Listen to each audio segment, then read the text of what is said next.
If you've ever stepped foot on a Philippine street, you've heard it, the high-pitched, unmistakable sound of a two-stroke engine idling at the street corner, or the deep, reliable thrum of a heavy-duty four-stroke hauling a family of six up a steep mountain pass. In the Philippines, business and daily life move on three wheels. At the heart of the iconic Filipino tricycle is a specific class of motorcycle known affectionately as the Pantra, short for Pang-Tricycle or for tricycle use. While many brands have vied for the crown of the ultimate Filipino workhorse, Yamaha's journey in the Pantra segment is a fascinating story of evolution, engineering, and surviving the toughest roads in Southeast Asia. Then on this video, we will visit again one of the dealership store to see and experience actually and personally one of the latest Yamaha Pantra motorcycle, which is the Yamaha YTX 125, which will share again some interesting facts and information, then showing again of my handled shots featuring this kind of motorcycle. So, eto na nga, ang Yamaha Pantra Motorcycle Series at ang Yamaha YTX 125. Let's go!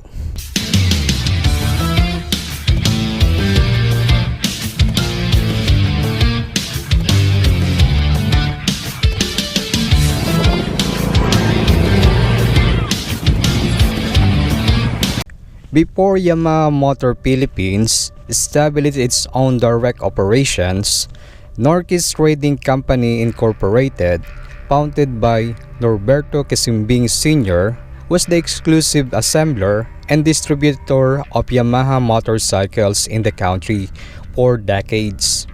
They were the ones who truly understood the Filipino working class and gave birth to the legendary Pantra or pangtrabaho culture. In the 1960s and 1970s, the Philippines was a rapidly developing nation with a massive problem. Rural and urban public transport was severely lacking. Jeepneys handled the main highways, but there was no efficient way to navigate narrow barangay roads or transport goods from farms to local markets. Norkis saw an opportunity. They partnered with Yamaha to import small displacement motorcycles. However, Norkis quickly realized that standard Japanese motorcycles weren't built for the extreme abuse Filipino roads and drivers would throw at them. Instead of just selling the bikes as two-wheelers, Norkis pioneered the concept of the local adaptation, pushing Yamaha to become the definitive tricycle engine. During the 1970s, 80s, and 90s, the term Norkis to Yamaha became synonymous with the two-stroke public tricycle. Norkis marketed the Yamaha RS 100 and later the RXS 115, not as leisure bikes but as industrial tools. They set up the specialized manufacturing plants to create local sidecars and heavily modified the bikes to suit local needs. Norkis mechanics tuned these two-stroke engines to provide maximum low-end torque. They knew these bikes wouldn't be used for racing. They will be used to pull a heavy steel sidecar loaded with up to 6 to 8 passengers. Norkis became famous for modifying and reinforcing the frames.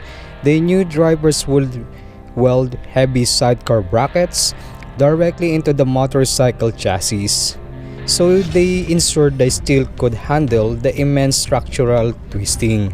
Norkis did not just sell the motorcycle. They sold the complete business package. They designed custom-engineered sidecars specifically matched to the Yamaha RS and RXS frames. They popularized the iconic Norkis Deluxe sidecar designs seen all over the Visayas and Mindanao regions, characterized by their lower, more aerodynamic profile compared to the high-roof tricycles of Luzon. For a Filipino family, buying a complete Norkis Yamaha package was an instant ticket to owning a sustainable, daily income generating business. By the early 2000s, two things changed the landscape forever. The Philippine government began phasing out two-stroke engines due to emissions, which meant the legendary RS100 and RXS115 had to retire. Yamaha Motor Company Japan eventually took over direct operation in the country, establishing Yamaha Motor Philippines in 2007. Norkis eventually transitioned to other ventures, including building their own local motorcycle brands like Hawan. When strict environmental laws eventually forced two-stroke engines out of the production, competitors like Honda with the TMX and the Kawasaki with the Barako took a massive share of the market. Yamaha needed a modern, four-stroke answer to reclaim its Pantra pride. That answer was the Yamaha YTX 125. Launched specifically to cater to the unique demands of the Philippine tricycle and cargo market. The YTX 125 became an instant favorite because it corrected common complaints drivers had with standard commuter bikes. The YTX came out of the box with mounts designed to hold four rear rock shock absorbers, two on each side, to handle the crushing weight of a fully loaded sidecar. It featured lower gearing right from the factory, giving it the necessary pulling power that Filipinos miss from the old two-stroke days. Designed so a driver could easily fit a passenger behind them or stack crates of vegetables, fish, or propane tanks directly into the back.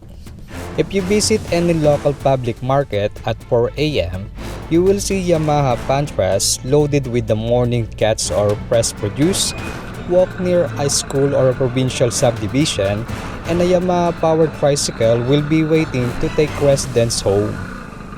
Yamaha's Pantra story isn't about racing trophies or cat. For decades. This rugged motorcycle have served as the first step toward entrepreneurship for millions of Filipino families, putting food on the table, sending children to school, and keeping the country moving one heavy load at a time. Yun, Yamaha YTX 125. Let's go! Hi everyone and everybody. So nakita na nga tayo sa panibagong episode for this month, which is feature tayo ng mga motorsiklo, which is for this month content is all about Pantra Motorcycles, which is Pantra Motorcycle or Pang-Tricycle. So nakita na nga ako sa isang motorcycle dealership store para makita actually and personally ang isa sa mga version ng latest na Pantra Motorcycle ng Yamaha Motorcycle, which is Yamaha YTX 125. At magkakaroon na nga tayo ulit ng sharing of some story, interesting facts and information about Yamaha Motorcycle from Yamaha Motorcycle Corporation. So, samahan niyo na muli ako sa panibagong vlog at panibagong din natin ito about sa paglalakay ng mga motorsiklo na Pang-Tricycle from Yamaha Motorcycle, which is ito nga, Yamaha YTX 125 at Yamaha Motorcycle na Pang-Tricycle. Let's go!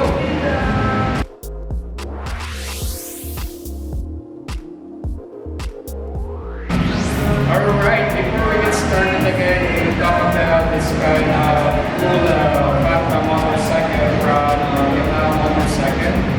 Ay nagpapasalamat na muli ako sa ating mga wow subscribers, followers, and viewers na content and channel na ito.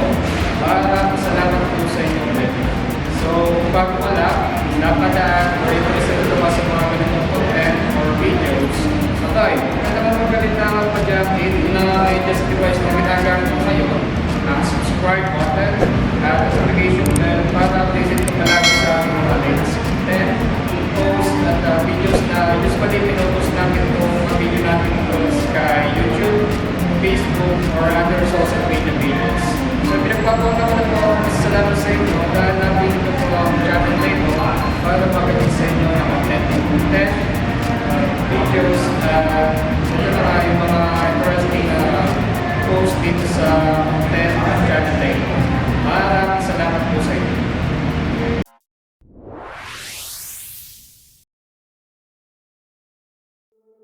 Ang Yamaha YTX 125 ay isang klaseng backbone aka Pantra Motorcycle which commonly built for tricycle which used as a public transportation, business, and cargos.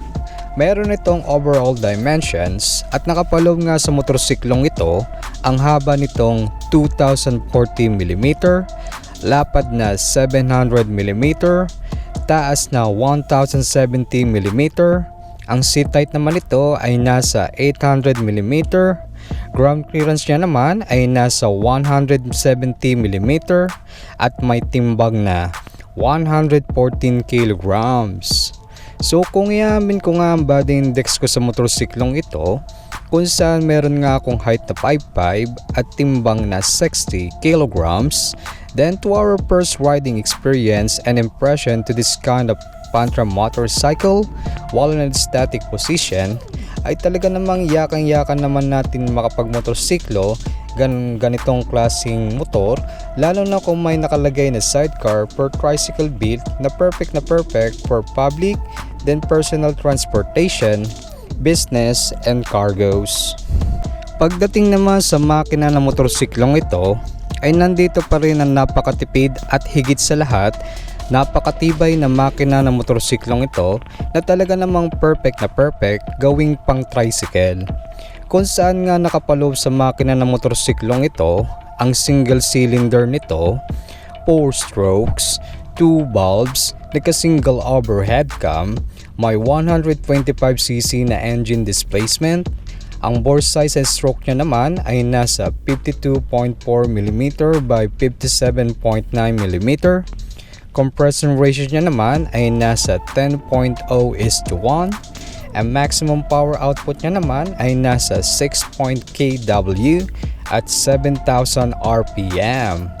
Maximum torque 10.2 Nm at 4,500 RPM.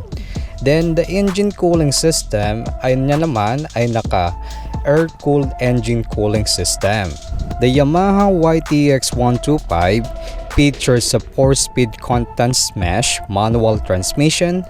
What makes its transmission setup unique, specifically for riders used to a standard underbone or backbone motorcycle, is its gear shift pattern and clutch setup, which are heavily optimized for heavy hauling and sidecar tricycle use. The clutch type is wet multiple disc and use an all-down or standard return shift pattern, then its final drive is chain-driven. The Yamaha YTX 125 uses a traditional carburetor fuel system. Unlike many modern commuters that have transitioned to electronic fuel injection, Yamaha keep a carburetor on the YTX 125 to maintain its reputation as an affordable, easily repairable workhorse. Because the YTX 125 is heavily utilized for commercial purposes like tricycles and heavy cargo delivery, the mechanical carburetor offers two major advantages: low-cost maintenance. It doesn't rely on expensive electronic sensors, fuel pumps, or ECUs. If it gets clogged by dirty fuel, any local mechanic can dismantle, clean, and tune it in minutes. Excellent reliability. It is highly resilient against varying fuel qualities, which is crucial for rural or provincial operation where premium fuel might not always be available. The YTX or Yamaha YTX 125 is highly regarded for its fuel efficiency, yielding an average fuel consumption of 45 to 55 km per liter under normal riding conditions. Because it has generous 11-liter fuel tank, a single fuel tank can theoretically give you a massive riding range of around 495 to 600 plus kilometers before running completely dry. The suspension system of the Yamaha YTX 125 is specifically engineered to handle heavy payloads, rough roads, and sidecar attachments. Unlike standard commuter bikes that prioritize a soft, Solo ride, the YTX is built for maximum durability. The front suspension is telescopic fork type, which is designed as heavy-duty front forks with a long stroke. They are designed with extra rigidity to handle the front end twisting forces that happen when a sidecar is attached. The rear suspension is a dual shock absorbers type, which is a rear setup features robust dual shock absorbers that utilize a steep spring rate. The rear suspension is where the YTX 125 truly stands out as a commercial workhorse. The steep rear springs prevent the motorcycle rear end from sagging excessively when carrying heavy cargo or multiple passengers in a sidecar setup. The chassis and rear shock mounting points are structurally reinforced to absorb the uneven side-to-side stresses caused by a passenger sidecar, preventing the frame from warping over time. The braking system of the Yamaha YTX 125 is practical, straightforward, and optimized for heavy-duty commercial use. Unlike sporty commuters that use disc brakes, Yamaha equipped the YTX 125 with drum brakes on both the front and rear wheels. While drum brakes are older technology compared to hydraulic disc brakes, Yamaha chose this setup for the YTX 125 for very specific practical reasons. Drum brakes are enclosed systems. Since this motorcycle is frequently driven on rough, unpaved or muddy roads in rural and provincial areas, the enclosed design protects the brake shoes from dirt, water, and grit, ensuring consistent performance. When a sidecar is attached, the alignment of the motorcycle changes, and it often operates at lower speeds with heavy loads. Drum brakes provide the progressive, predictable stopping power that prevents the wheels from locking up too quickly, which could cause a sidecar setup to skid or swerve.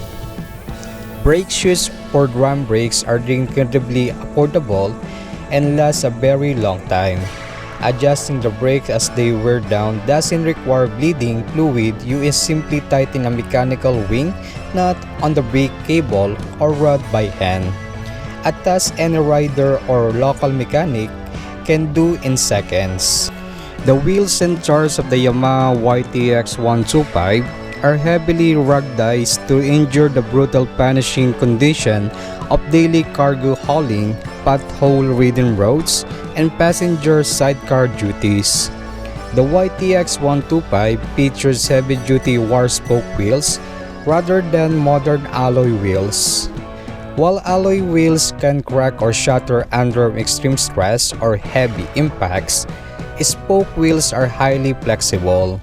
They bend and absorb the shock of deep potholes and rough terrain, making them far more durable for a commercial tricycle setup. If a spoke breaks, it can cheaply replace individually without needing to buy a whole new wheel. Because it uses spoke wheels, the YTX 125 runs a tube-top tire setup, meaning there is an inflatable inner tube inside the tire. The front tire size is 1770/100 and the rear tire size is 1780/100. The stock tires features a rug, deep groove thread pattern. This is designed to provide excellent grip on unpaved, muddy, or gravel roads, which are common in rural and provincial roads. The rear tire is essentially wider and thicker than the front to support the bulk of the weight from passengers, cargo, or the sidecar frame. When converting the YTX 125 into a commercial tricycle, many riders eventually swap the rear tire for an even heavier ply-rated tricycle special tire to handle the constant, uneven lateral load pulling on the right side of the motorcycle. The Yamaha YTX 125 features a long, flat, one-piece dual straight seat. Unlike sporty motorcycles that have step or split seats, The YTX 125 seat is designed with a completely flat profile from front to back. The seat is exceptionally long and wide. This provides maximum comfort for both the rider and a pillion passenger during long hours of daily commercial use. Because it doesn't have a steep step dividing the rider and passenger sections, it allows the rider to easily slide backward or forward to find the most comfortable posture.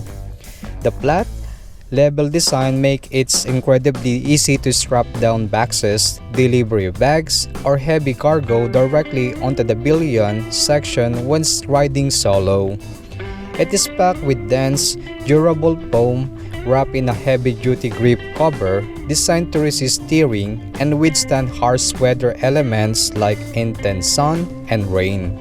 The Yamaha YTX 125 features a high-rise, wide-reach tubular handlebar, often referred to as a standard upright commuter handlebar.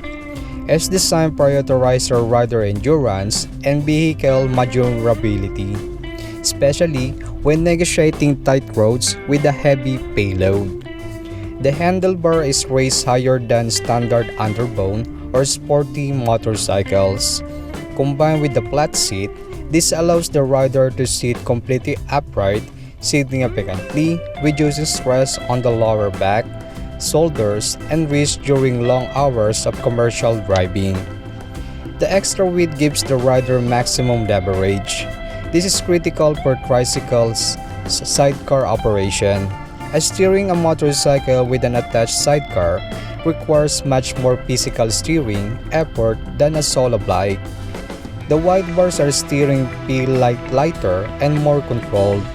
Made from thick, durable steel, the handlebar is built to resist bending or snapping in the event of minor tips or under the heavy vibration of daily utility work.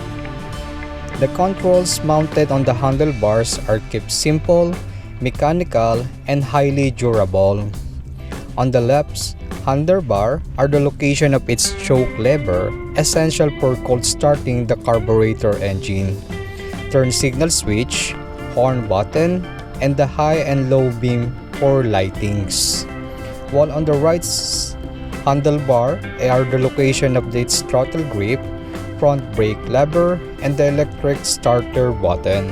The display panel or instrument cluster of the Yamaha YTX 125 is a fully analog, minimalist layout, sticking to the bike's theme of utility and reliability. Yamaha omitted complex digital screens in favor of simple, mechanical gauges that are highly durable and easy to read under direct sunlight. The display panel includes analog speedometer, a large central dial that displays your current speed in kilometers per hour, mechanical odometer, a traditional rolling gear counter that tracks the total mileage kilometer of the motorcycle, essential indicator lights, a simple row of lights beneath or next to the speedometer for neutral indicator, lights up green when the transmission is in neutral, turn signal, flashes when your left or right indicators are active, high beam, lights up blue when your high beam headlight is turned on. The YTX 125 display panel does not include the fuel gauge or tachometer. While the lack of a fuel gauge might surprise newer riders, this is a classic design chosen for commercial workhorses. To check your fuel level, you simply peek inside the tank or rely on the manual reserve (RES) switch on the fuel valve. If the engine begins to sputter because it's running out of gas, you switch the valve to reserve and head to the nearest station. This purely mechanical setup ensures that even if the bike's battery dies or the electrical system gets wet, the speedometer and odometer will keep working perfectly. The lighting system, the Yamaha YTX 125, is purely analog and mechanical, utilizing standard halogen and incandescent bulbs rather than modern LEDs. This setup keeps initial costs low and ensures that replacement parts are cheap and readily available in almost any local hardware or motorcycle shop. One critical thing to note is that the lighting system runs on a alternating current setup tied directly to the engine's magneto. Rather than drawing power straight from the battery or direct current, this means that the brightness of your lights will fluctuate depending on your engine RPM. They get brighter when you rev the engine and dim slightly when you are idling. The headlight uses a standard 12 volts halogen bulb.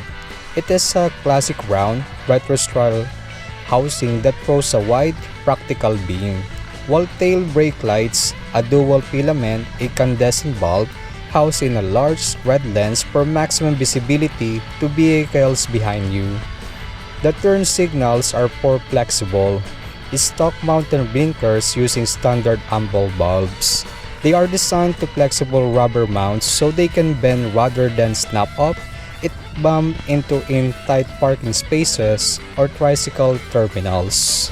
The exhaust system of the Yamaha YTX 125 is engineered strictly for utility, durability, and compliance. Because this bike is built to be a daily earner, the exhaust favors low-end performance and whisper quiet operation over aggressive sound. The exhaust pipe features a durable, matte black finish designed to resist rust and heat scaling. It has a slight upswept angle to ensure decent ground clearance, which prevents the exhaust tip from hitting rocks or scraping the pavement when the bike is heavily loaded or driving through rough terrain. To protect the rider and the pillion passenger or sidecar passenger climbing in/out from accidental burns, the muffler is fitted with a prominent, thick chrome or matte black protective heat shield. The internal baffling is designed to make the engine run as quietly as possible. This low noise profile is highly prepared for tricycle operation, allowing drivers to operate late at night or early in the morning in quiet residential neighborhoods without causing a disturbance. The Yamaha YTX 125 is built on a diamond type steel frame, often referred to simply as a diamond chassis. In this structural design, the engine is not just sitting passively inside the cage. It acts as a stress member of the frame. This means the engine block itself is securely bolted to the chassis to help absorb and distribute the structural forces, bends, and twists that occur while riding. The frame uses thick, heavy-duty tubular steel. It is purposely over-engineered compared to standard underbone motors to ensure it can survive the rigorous demands of commercial hauling. Because Yamaha designed this bike from the ground up to be tricycle ready, the frame features reinforced structural areas, specifically placed where sidecar chassis attachments are typically welded or bolted on. The body panels, namely the side covers beneath the seat and the rear tail cowl, are made from durable, flexible plastics. They are designed to absorb vibration and resist cracking or snapping when bumped at crowded tricycle terminals or cargo loading zones. Because they are no longer or there's no lower fairings or leg shells blocking the engine, airflow is completely unrestricted over the cylinder head. This is critical for keeping the air-cooled 125cc engine from overheating when pulling heavy tricycle loads at slow, stop, and go speeds. Alright everyone and everybody, kayo ba ay muling namangha at na-amaze about sa restoryahe na motorsiklong ito na talaga man isa sa mga motorsiklo na hindi lang pang transportation kundi pwede rin gawing pang negosyo at higit sa lahat, it built for tricycle use for our Filipino riders and tricycle drivers.